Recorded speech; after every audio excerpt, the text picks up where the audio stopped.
ini pertanyaannya agak sulit nih ya. Strateginya seperti apa di ini? Karena kenapa saya bilang sulit? Karena kita harus membahas strategi ini dari berbagai perspektif, ya. Dari berbagai perspektif, nggak bisa hanya fokus pada satu segmen saja. Ya, perspektifnya apa? Banyak contohnya ya, dari segi pengembangan destinasi, dari segi pembangunan kepariwisataan, dari segi pembangunan sumber daya manusia, kemudian dari segi tata kelola usaha pariwisata, dari segi pemasaran, banyak sekali. Nah, sehingga kalau kita bicara strategi kita di dalam menghadapi era baru kepariwisataan ini, sebetulnya dari 2020 itu sudah banyak tokoh-tokoh ya, para ahli sudah menyampaikan, bahkan pelaku pariwisata itu menyampaikan strateginya begini, reaktivasi dan sebagainya. Tetapi yang jelas, yang namanya strategi itu dinamis. Yang namanya strategi itu adalah adaptasi dengan potensi dan peluang yang dimiliki. Kita melihat sekarang ini adalah masa transisi. Ya, maka strategi yang paling tepat di masa transisi ini adalah, transisi itu yang tadi saya sebutkan itu menjawab pertanyaan yang pertama. Transisi ini adalah proses kita untuk masuk ke situasi yang sesuai dengan kenyataan ke depannya. Sekarang ini kan kita masih berprediksi terus ini. Bukan berarti kita akan menjadi pelaku pariwisata yang berlimpah, tidak, tapi adaptasi ini dibarengi dengan inovasi-inovasi, sehingga sangat tepat sekali kami pelaku pariwisata mengapresiasi gagasan Kementerian Pariwisata Ekonomi Kreatif Republik Indonesia dengan semangat inovasi, adaptasi, dan kolaborasi. Karena tiga hal ini kalau kami melihat ya, dan kami sudah alami selama 2 tahun terakhir, senjata ampuh kita menghadapi situasi apa saja. Ya, pertama itu kita beradaptasi dulu. Ya, teori Darwin mengatakan bahwa hanya yang berevolusilah yang mampu untuk bertahan. Ya, teori Darwin ya, teori evolusi manusia. Jadi kalau kita mampu beradaptasi, kita tidak jumawa. Ya, kita ini open minded. Kita ini bisa menerima perubahan, dan kita berani untuk menjadi agen perubahan, agent of change. Ini penting sekali. Kita juga tadi sudah bahas pariwisata itu yang adalah industri yang resilience.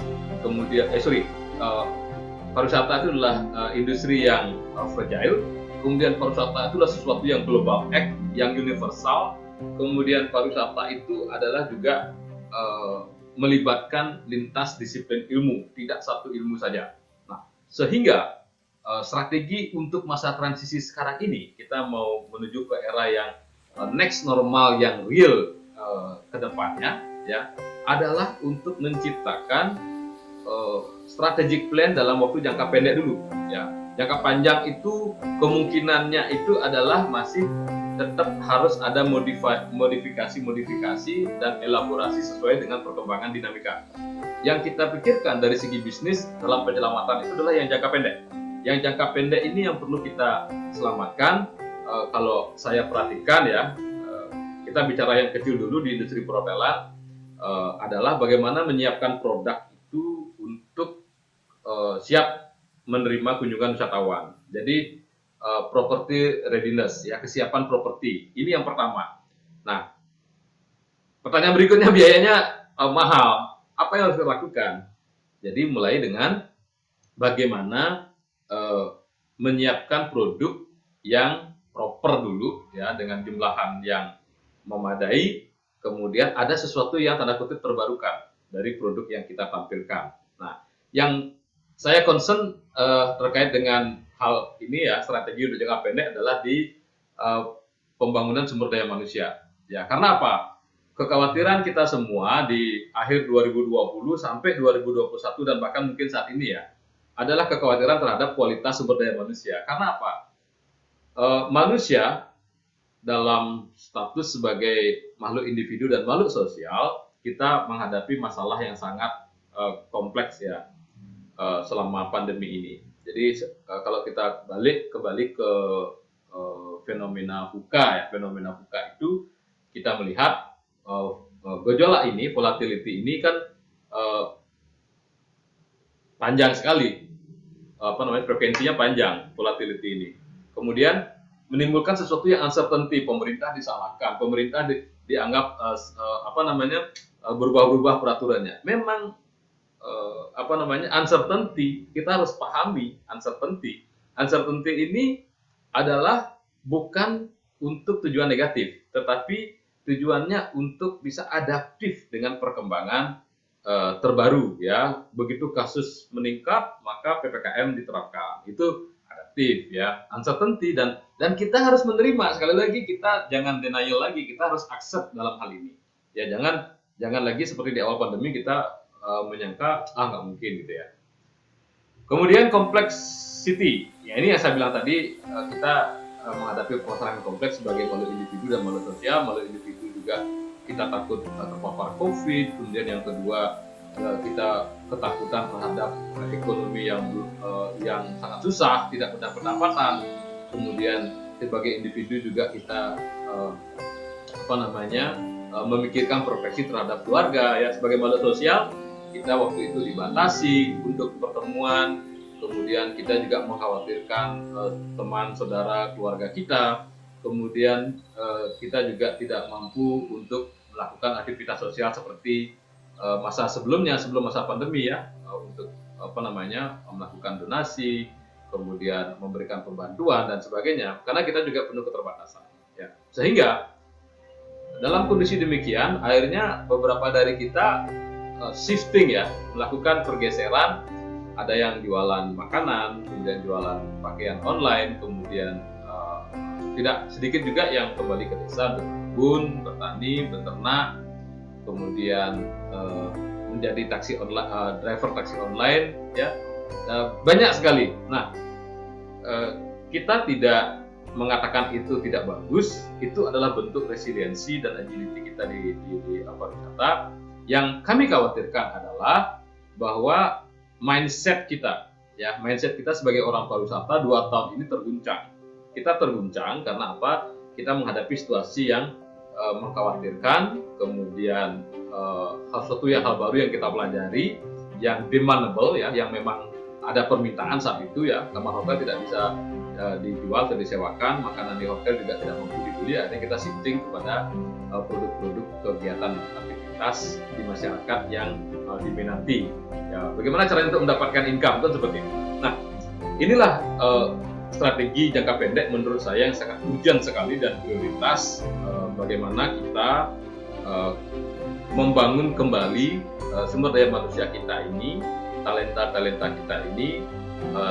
Yang pertama itu spiritnya, yang kemudian adalah reskilling, kemudian upskilling, kemudian juga multiskilling. Nah, ini memang bagi manajemen perhotelan atau manajemen tata usaha pariwisata ini adalah bagian daripada proses tata kelola. Memang betul ya. Tetapi kadang-kadang kita berbicara di level mid management sampai ke rank and file ini, supervisor sampai ke casual worker ini kadang-kadang dianggap sesuatu yang memberatkan, beban.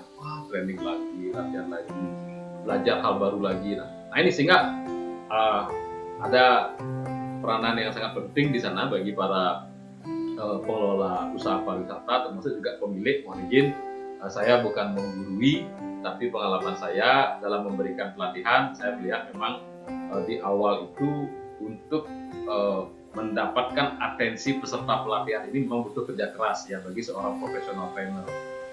Tidak ada yang mudah di saat itu ya, karena apa? Saya harus sampaikan tidak ada yang mudah di sana dalam mengambil atensi peserta pelatihan. Kenapa demikian? Pertama, itu bukan lingkungan kita. Yang kedua, kita tidak tahu background peserta pelatihan ini, pengalaman dengan manajemennya seperti apa, gitu ya. Jangan-jangan kita dijadikan kambing hitam nanti, kita juga disalahkan dan diketatin. Tetapi sekali lagi, sebagai bagian daripada profesionalisme, yang saya sampaikan tadi ini bukan untuk memojokkan atau merendahkan ataupun menyalahkan diri kita, tetapi mengenali kondisi, mengenali permasalahan, mengenali lingkungan adalah langkah awal yang paling strategis bagi seorang profesional ketika kita akan melakukan suatu tindakan. Ya, jadi bukan ujuk-ujuk, buru-buru langsung dengan decision, tapi kita pelajari dulu. Dampak terburuk sekalipun kita pelajari. Ya, jadi itu kalau saya melihat yang urgent dan prioritas jangka pendek ini yang bisa kita lakukan adalah di membangun SDM pariwisata kita yang adaptif dengan beberapa metode, apakah pelatihan maupun motivasi terkait dengan upskilling, reskilling, dan juga multiskilling. multi skilling ini adalah tren yang sekarang ini dulu sudah berjalan cukup sering ya, tetapi sekarang ini mau tidak mau manajemen suka tidak suka harus menerapkan. Karena kita butuh cost effectiveness di sana, efektivitas biaya ini adalah bagaimana mengoptimalisasikan kinerja karyawan kita dalam certain working period. Misalnya satu shift 7 jam kerja, ya plus 1 jam gerak 8 jam, 7 jam ini harus efektif. Jadi ada employee productivity analysis yang harus diterapkan di sana, kemudian job assignment-nya seperti apa, job enlargement-nya seperti apa, job expansion-nya seperti apa. Ya, jadi kalau strategi lain saya kira sudah banyak yang membahas, tapi kalau tadi pertanyaannya adalah yang prioritas, strategi ini ya saya bicara yang masa transisi short term ini, yang KPD ini, yaitu pembangunan SDM 2 tahun loh. Situasi idle ini kita nggak tahu karyawan kita masih ingat nggak sih dengan program knowledge di tempat usaha kita gitu misalnya ya. Karyawan kita ini sudah siap nggak sih untuk kembali menjadi pelayan sebagaimana yang menjadi core value kita di industri pariwisata ini, yaitu jasa pelayanan.